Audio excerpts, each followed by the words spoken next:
अस्सलामुअलैकुम दोस्तों and welcome to my channel. उम्मीद करती हूँ आप सब खैर खैरियत से होंगे।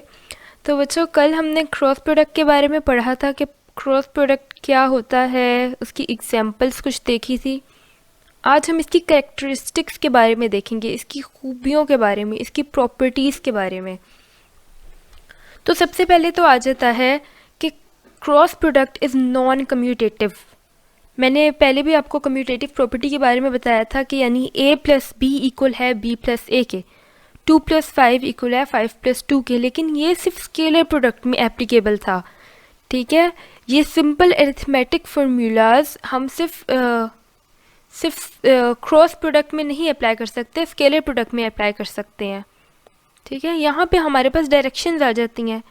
क्रॉस प्रोडक्ट में डायरेक्शंस आ जाती हैं, यानी एक वेक्टर है फोर्स, उसकी एक डायरेक्शन है, ठीक है, और डिस्प्लेसमेंट है उसकी, उसके 90 डिग्री पे डायरेक्शन है।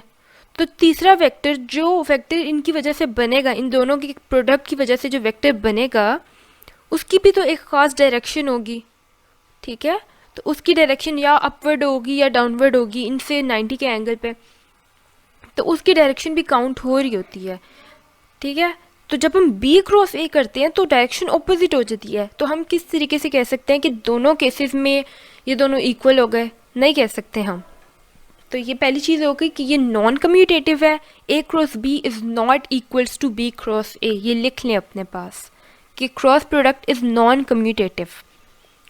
तो बच्चों, second thing is the cross product of two perpendicular vectors has a maximum magnitude.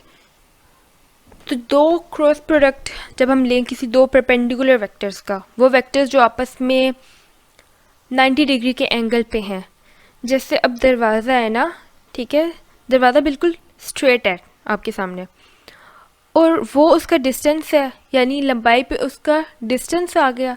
जब हम दरवाजे को खोलते हैं तो हम क्या डोर के साथ 90 डिग्री के एंगल पे नहीं फोर्स लगा रहे होते? हम उससे 90 डिग्री के एंगल पे फोर्स लगा रहे होते हैं ना, बिल्कुल सीधा करके दरवाज़ा खोलते हैं। तो अब फोर्स पे भी डिपेंड करता है कि या हम दरवाजे को बंद कर रहे हैं या दरवाजे को खोल रहे हैं। अब देखें, डोर की भी दो डायरेक्शंस हैं। तो जो चीज़, जो टॉर्क इसकी वजह से, इन दो वेक्टर्स की वजह से प्रोड्यूस हुआ है, उसकी भी कोई डायरेक्शन है। स्केलर प्रोडक्ट में क्या होता है, उसकी डायरेक्शन नहीं होती जो प्रोडक्ट प्रोड्यूस हो जाती है। लेकिन यहाँ पे क्या है, हमारे पास डोर की दो किस्म की डायरेक्शंस हैं।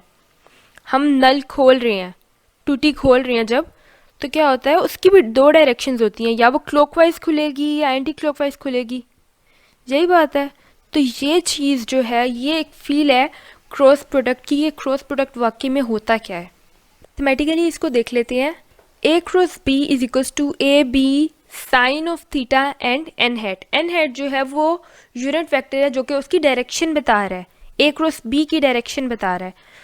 तो अब अगर हमारे पास परपेंडिकुलर वेक्टर्स हैं तो साइन ऑफ 90 क्या हो गया, 1, और साथ में एन हैट आ गया, यानी उसकी जो डायरेक्शन है, और इसकी डायरेक्शन ए और बी से पता लगेगी हमें। बच्चों, इसमें एक इम्पॉर्टेंट बात ये है क्रॉस प्रोडक्ट में कि मैंने बताया ना कि हम परपेंडिकुलर वेक्टर्स जो हैं वो मैक्सिमम वैल्यू देती हैं।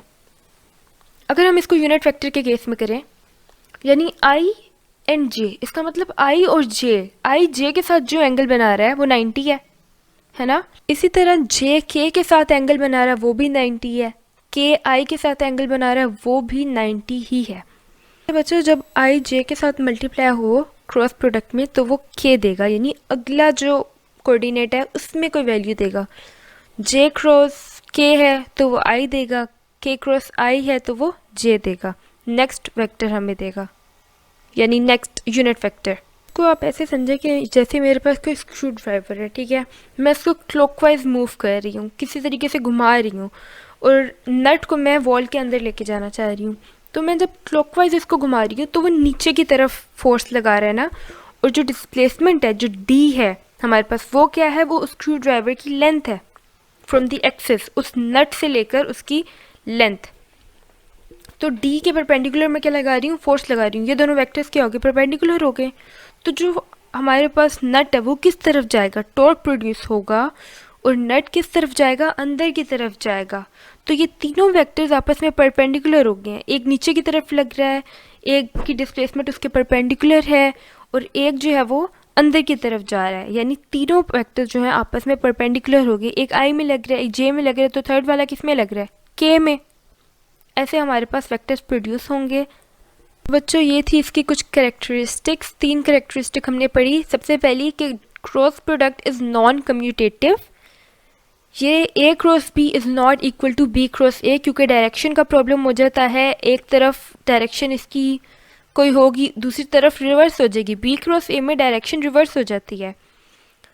फिर था कि परपेंडिकुलर वेक्टर जो है वो मैक्सिमम वैल्यू देते हैं और साथ में जो यूनिट वेक्टर्स आते हैं वो रिस्पेक्टिव वेक्टर्स आते हैं, यानी आई क्रॉस जे करेंगे तो वो के आएगा।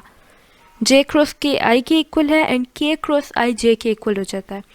तो आज के लिए सिर्फ इतना ही। आई होप कि आपको समझ आई होगी। Thank you for watching this video. अपना बहुत ज़्यादा ख्याल रखिएगा और दुआओं में याद रखिएगा। अल्लाह हाफिज़।